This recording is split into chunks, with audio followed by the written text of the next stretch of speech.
Hey Chris, welcome to GAC RMHC Golf Classic. Just want to give you an opportunity here to view your swing at regular speed. We'll let that play on through, put you back in your dress position, and we'll go ahead and take a look at a few things for you. So while we got you back here in your setup, let's take a look at your posture. Spine's nice and straight and on a slight tilt. Legs come down into a nicely unlocked position. Arms hang down nice and naturally off your tilted spine. Club works out to the ball, so achieving some really nice posture here. In association with good balance.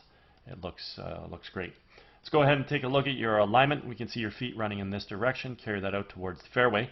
Now, theoretically, your club face is supposed to run parallel to your feet, and parallel lines on camera would have an appearance to converge.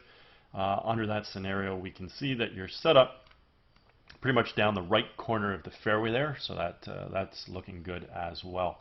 Let's go ahead and do a little split screen comparison between you and Jordan Spieth. Now we've got some color-coded lines here on the screen just to use as visual reference as it pertains to swing plane. We can see with Jordan, as he initiates his takeaway, creates good shoulder rotation, bringing the arms and hands back as well as the club. And we want to watch the club come back on plane directly along the red line. Also in the early stages of the golf swing, we also want to create some wrist hinge into play. So at about this point here, we're going to start transitioning the club head from having been below and in front of our hands to now being above and behind our hands. From this vantage point, now we're going to work the golf club from red up towards the blue-yellow V zone.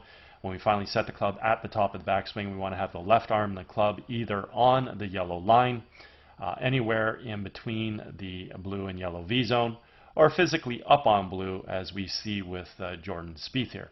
We also want to create full shoulder rotation, and we want to do this about a very stable right leg.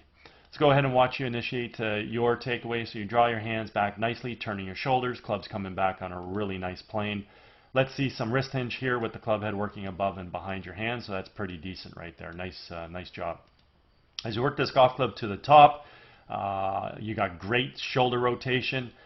You set your arms in a beautiful position up top here, stable right side, looks really, really good. Let's go ahead and create our transition back into the ball. Simply want to move our weight from our right foot to our left. Want to fire our knees and our hips to the target, unwind our core and fire our hands. And doing so, we want to make sure we're bringing the golf club from wherever we set it in that blue-yellow V zone back down on top of red. And that's exactly what we see here with Jordan Spieth. The golf club has returned back to being on plane.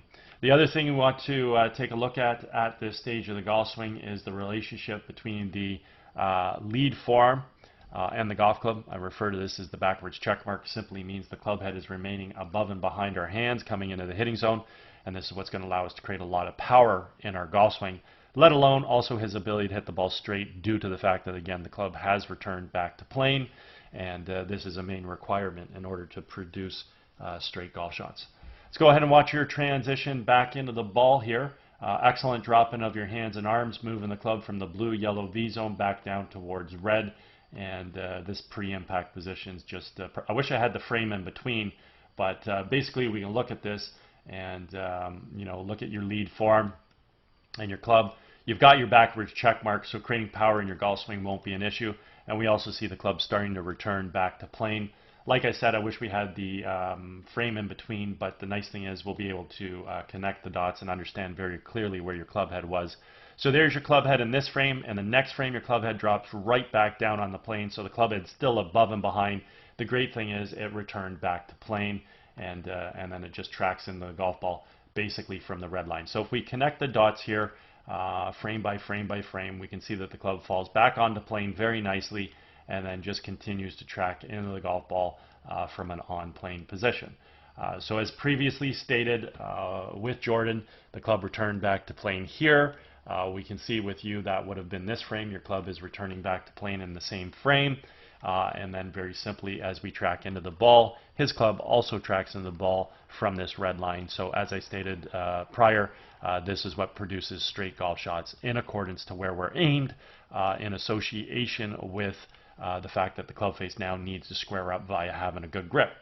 So in your case, let's just go ahead and take a look and see what you do with your club face here at impact. So unfortunately you over-release the club. We can see your hands turning over. It doesn't look like you really have a bad grip. So it doesn't look like your left or your right hand is too strong, influencing a closed face. So you just over-roll your hands and forearms and get the club face too closed on the ball. So unfortunately you're going to have a very low launch trajectory. The ball is going to go left on you. It's going to have right to left spin, and it's going to continue to go further left on you. So as you move through, you move yourself through to a really good finishing position. And overall, I mean, you got some really great athletic qualities with your golf swing. I mean, your hands come back, you fire through. Your core works well. You coil, you uncoil. You got great footwork that allows you to get through to a good finish. Set position at the top of the backswing is beautiful. Downswing plane is superb. So the alignment's good, the downswing plane's good. The only other thing we need is a square club face at impact.